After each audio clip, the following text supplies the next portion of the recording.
Hello,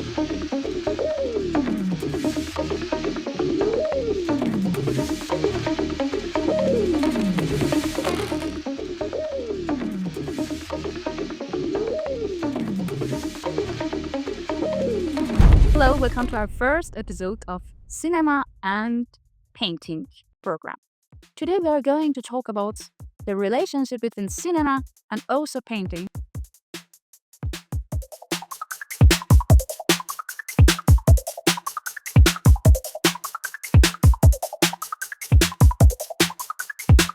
Now let me introduce myself and my friend. I am Atefeh and Lorca wants to help me in this program. Would you please introduce yourself and say hello to our friends? Yes, I'm Lorca. Hello. I hope you all having a good day. Well, yes, this is a journey in which we'll explore how paintings have influenced film genres, styles, and directors. Then we'll explore films that are created by using painting techniques, and later we'll look at films that are about the stories of famous painters. Good. So before we are just going to begin, I want to say something that's really important. I think that it's really important to know that how and when or why we're using painting, or why we should know these paintings and defining in films. One of the reasons I think is that because the really great directors, I mean, not all of them, Yes. but the great one, and in the masterpieces, of course not in all of the movies, they're using paintings. Why? Because they are finding something in this painting that's really related and have a close, or I don't know, the meaning really close and help them in the movies. They don't want to Yes. explain it too much things, because when they are adapting, when they are using these paintings can easily explain themselves. So they can use it. Or rather, express that very scene or Exactly. So in this situation, we could also easily use these paintings or other kind of artworks. But today we are just focusing on a different style of the paintings school. and their influences on cinema. Exactly, and their influence on cinema, from Renaissance to modern arts, Cubism, or maybe Impressionism or Impressionism or whatever. Impressionism, yeah. Exactly. So let's start it and going deep into it.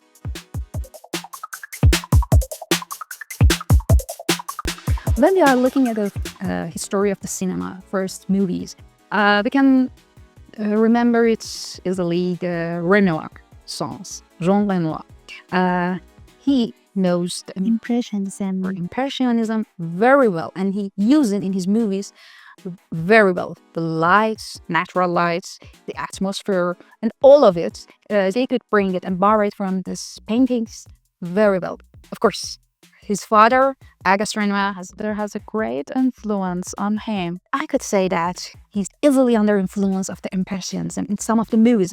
For example, A Day in a Country. If I don't make a mistake, that's the name of the movie. I can remember it very well. That was really great under the influence of the Impressionism. And what do you think about it? Well, yes, and I think another great example is La Talente, 1934 by Jean Vigo. I mean, in the film, the way he plays with diffused light and movement in water is the direct reminiscent of Monet's paintings. Impressionism in film isn't just about visuals. It's about capturing fleeting emotions and moments, much like Impressionist painters did with color and light. Exactly. And I believe that also. Some of the movements in a movie, for example, natural lighting or maybe soft focus, these are some things really remind me the brush stroke of the Impressionism artists. That's really interesting. And maybe later, for example, in the modern cinema, we could also, for example, Maleki, Yes, his work. Maleki. Also a very great example of the Yes. Impressionism. For example, in Tree of Life. Exactly, in Tree of Life, we could see easily and define it. The touch of the Impressionism. That's a really good example, not only for that times, but also today's. We can also define it in our movies. Some of them are not really obvious, some of the movies, but these are very obvious and we can't deny it. Malik's movies are a great example. Yes, and when you mentioned that, I recalled the book of the great David Borwell's on history of cinema and the section which he talks about impressionism in film as a movement, for example, by filmmakers like German Abel Gance, and also Buñuel and other crazy filmmakers of that time in France. Exactly. And it means that not only in France, but also in America, Yep.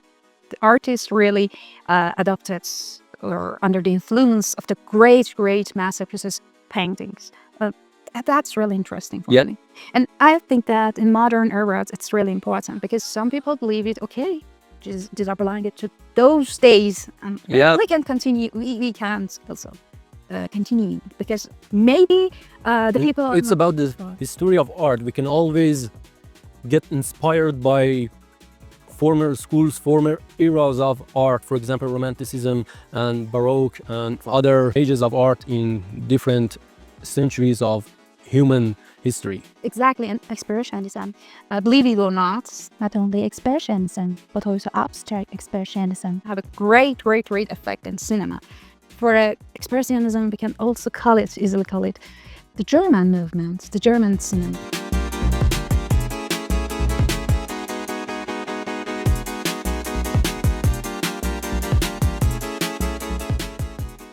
Right, and next let's talk about expressionism and in cinema. I mean, expressionism, it wasn't just about visuals.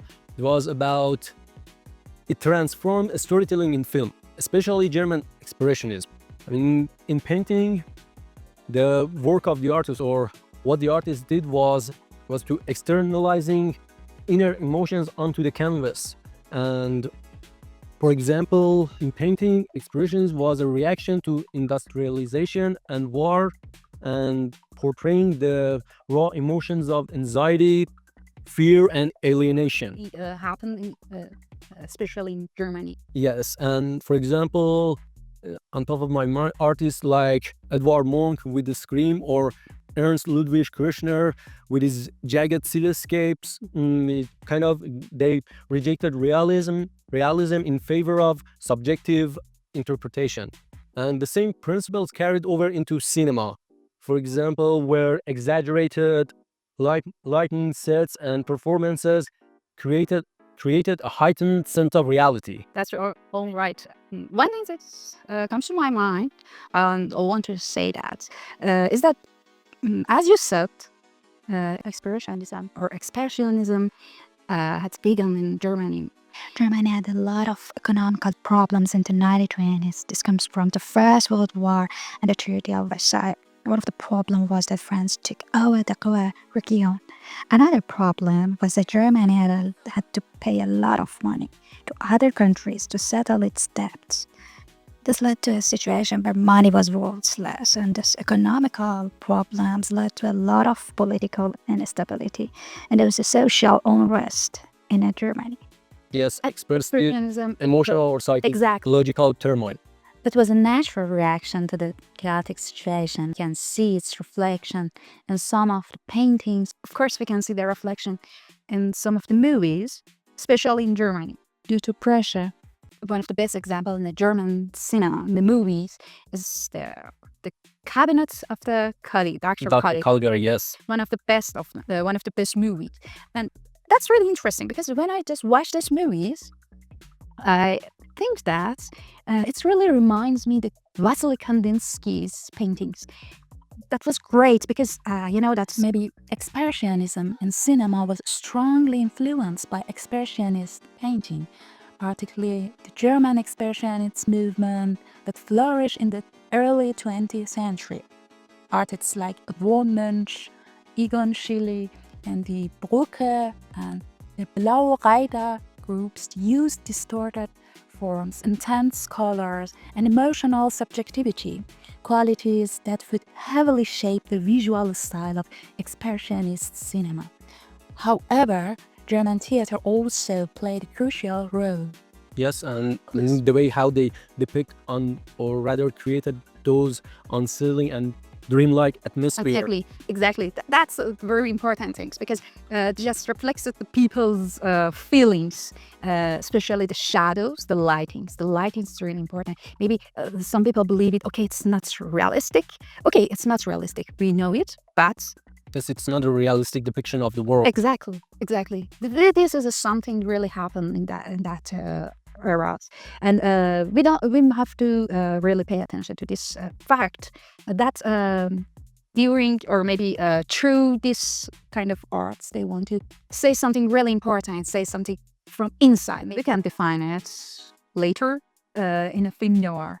The reflection, the touch of the German Expressionism. The influence of Exactly. Expressionism movement in cinema deeply affected film noir. Exactly, especially in the lighting, in the shadows. And now specifically, if we want to go to the other features of these schools, we have to talk about it. We haven't to forget it, and we have to talk about it. The costume design, also the shadow, set design, makeup artists, and decor, and all of it, because they are really important. Yes, right. I mean, for example, character design in German Expressionism, I mean, the figures appear distorted or exaggerated. I mean, reflecting, as I've mentioned before, reflecting emotional or psychological turmoil. And we can talk about and use the shadow. Shadow and lighting playing an important role in a film noir and German Expressionist films. The extreme contrast has both aesthetic and thematic significance. This creates a moody, dramatic look that defines the visual identity of these films. Ditto. And also, let's not forget set design. I mean, in Expressionist films, they are famous for their jagged, asymmetrical buildings and warped perspectives. Exactly. And it's as if reality itself was unstable and mirroring the instability of the minds of the characters. And also we could extend it to the decor and also costuming, which the actors very, very extreme makeup, exaggerating makeup, and very unusual clothes. They were unusual clothes. Did you talk about cinematography? I mean, cinematography plays a crucial role. I mean, I have to say it. Often these films use high contrast lighting and unconventional camera angles. Exactly. Which contribute to their surreal, dreamlike, and unsettling image. Exactly. And if I'm not mistaken, Dutch angle has just in this era, I don't know, they have found it and use it in this era by Expressionism. But before we are just going to another schools, I really want to add something because when we are talking about Expressionism. we have to also talk about the very, very important style. Abstract expressionism. Maybe it's a little modern. Maybe I'm not sure about it, but 20 or 30 years after that, that's just in America. Yeah. Then it's originated in America. Yeah, exactly. And it's really interesting because it's just from France, travel to America, but again travel to Europe. Because when we are searching in the movies, we are defining this touch of the expressionism in the movies, in the modern movies, such as, I don't know, Antonioni's movies. Yes. Frank Rothko, Jackson Pollock's. Both of them have a great effect on Antonioni's movie, especially in a Red Desert. Yes. And yep, let's talk about other schools. I mean, for example, Baroque and Romanticism. I mean, if we look at the work of Kubrick, especially Barry Lyndon, Exactly. He kind of diligently uses candlelight to mimic 18th century paintings, which which reminds of the works of Gainsborough or Turner. Exactly. And maybe Rembrandt, some of the movies, some of the Kubrick movies, especially Barry Lyndon reminds me touch of the Rembrandt's paintings. Before we are just change it, and before just going to Baroque or Romanticism. In Romanticism, I want to say that there is an important and famous, maybe it's Friedrich Caspar. Oui, David Friedrich Caspar. Exactly. He has a very, very great effect on some of the filmmakers. There's a very famous painting. I think that most of us have seen it. there is a man in the middle of the painting. Yes, And yes, and Conning Wanderer. exactly. Most of the films when we want to show the loneliness or Some wonderment or alienation. Yes, I mean, that's right. even in the recent film Nosferatu by Robert Eggers, they've used that very same shot. Exactly, and it's really famous. Most of the filmmakers use this paintings. I don't know deliberately or not. It's a question. There's a question for me always, but this is really important. So it comes from Romanticism, of course, and we could also in some animations, not only in the cinema, Yes. in animations, we can find it because it's really important. The feeling inside this paintings is really touchable. It's somehow tangible, of course. Yes, That's what tangible. we say, tangible. What we can maybe before this Romanticism and other schools, I want to go back to the Renaissance, for example, Da Vinci's. Or Botticelli. we can find it in some of the movies, for example, in Luis Buñuel's movies. In Luis Buñuel's movies, It was somehow this recreation in this film that was ironic and satirical in function, but it was still impressive.